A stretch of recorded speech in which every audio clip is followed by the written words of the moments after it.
నమస్తే. తెలంగాణలో సంచలనం కలిగించింది గొర్రెల స్కామ్. ఆ స్కామ్‌కు సంబంధించి తాజాగా నలుగురు ఉన్నతాధికారులను అరెస్ట్ చేశారు. చాలా కీలకమైనటువంటి పరిణామంగా మారింది తెలంగాణలో.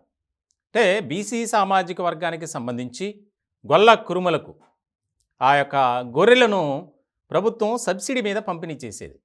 గత ప్రభుత్వంలో చాలా ప్రతిష్టాత్మకంగా తీసుకుంది ఆ పథకం అమలు చేసేందుకు.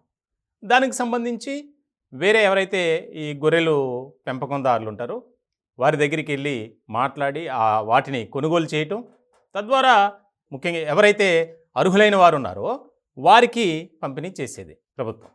దీనికి సంబంధించి చాలామందికి ఈ పథకం కింద అన్యాయం జరిగింది అనేది విమర్శలు, ఆరోపణలు వినిపిస్తూనే ఉన్నాయి. ఇట్లాంటి క్రమంలో తెలంగాణలో ప్రభుత్వం మారిన తర్వాత రేవంత్ రెడ్డి ముఖ్యమంత్రిగా ప్రమాణ స్వీకారం చేశారు. వెంటనే అనేక రకాల స్కామ్లపై ఫోకస్ పెట్టారు. ముఖ్యంగా వాటిలో ఇది ఒకటి, గొర్రెల స్కామ్. దీనికి సంబంధించి ఆంధ్రప్రదేశ్ నుంచి గొర్రెలను కొనుగోలు చేసినటువంటి క్రమంలో ప్రభుత్వం వారికి సరైనటువంటి అమౌంట్స్ కూడా క్లియర్ చేయలే. కానీ ప్రభుత్వం దగ్గర మాత్రం ఆ నిధులు రిలీజ్ అయినట్లు ఆధారాలు ఉన్నాయి. ఇట్లాంటి సందర్భంలో వీరొచ్చి ఆంధ్రప్రదేశ్ నుంచి వచ్చి కొంతమంది ఎవరైతే బాధితులుగా ఉన్నారో వారంతా ముఖ్యమంత్రి రేవంత్ రెడ్డి గారిని కలిశారు. ఇట్లాంటి సందర్భంలో దాని మీద ఫోకస్ పెట్టినటువంటి సీఎం ఒక టీంని ఏర్పాటు చేశారు. దానిలో భాగంగానే నలుగురిని అధికారులను అరెస్ట్ చేశారు. వారిలో పశుసంవర్ధక శాఖ డైరెక్టర్ ఆదిత్య, అలాగే మరో ముగ్గురు ఉన్నతాధికారులు రవి, రఘుపతి రెడ్డి, గణేష్. వీళ్ళంతా గెజిటెడ్ హోదాలో పనిచేసే అధికారులు. అంటే ప్రభుత్వ పథకాలు ఏ రకమైనటువంటి అవినీతికి కేర్ ఆఫ్ అడ్రస్గా మారాయో మనం చూస్తూనే ఉన్నాం. ప్రతిరోజు తెలంగాణలో ఏదో ఒక వ్యవహారం బయటపడుతూనే ఉంది. ఇట్లాంటి సందర్భంలో ఈ నలుగురిని అరెస్ట్ చేసినటువంటి అధికారులు చాలా కీలకమైనటువంటి సమాచారాన్ని రాబట్టింది.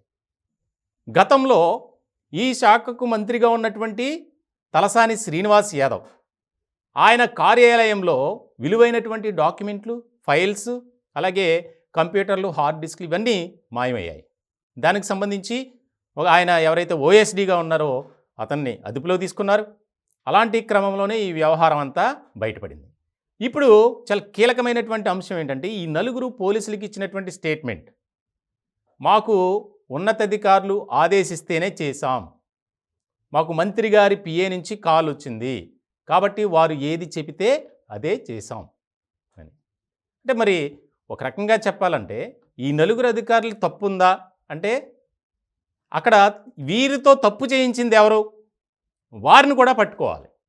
కేవలం ఒక ప్రభుత్వానికి సంబంధించినటువంటి కార్యాలయానికి సంబంధించినటువంటి అధికారులనే బాధ్యులుగా చేయకూడదు. ఎందుకంటే ఈ వ్యవహారం చాలా పెద్దదే, కోట్లాది రూపాయల స్కామ్ ఇది. మరి ఇటువంటి స్కామ్లో కింద స్థాయి ఉద్యోగులను అరెస్ట్ చేస్తే ప్రాబ్లం సాల్వ్ అయిపోతుందా? ఈ రకమైనటువంటి చర్చ కూడా వినిపిస్తుంది. ప్రధానంగా తలసాని శ్రీనివాస్ యాదవ్ ఆయన మంత్రిగా ఉన్నారు. ఆయన పిఏలు కానీ, ఓఎస్డీ కానీ, కార్యాలయంలో ఉన్నత అధికారులు అంటే ఐఏఎస్ స్థాయి సెక్రటరీ, మరి వారిని విచారించరా?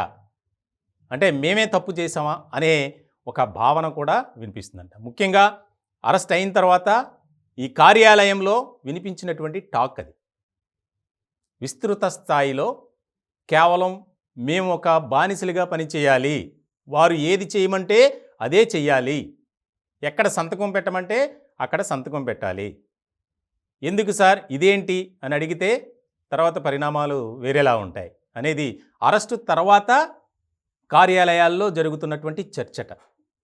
దీనికి సంబంధించి ముఖ్యమంత్రిని కూడా కలిసి ఈ వ్యవహారంలో కేవలం నలుగురినో, ఐదుగురినో, ఆరుగురినో పరిమితం చేయటం కాదు, దీని వెనుకున్నటువంటి ప్రజాప్రతినిధులను, ఉన్నతాధికారులను కూడా అరెస్ట్ చేయాలి అనే డిమాండ్తో ముఖ్యమంత్రి రేవంత్ రెడ్డి గారిని కలవటానికి కూడా సిద్ధమవుతున్నారట.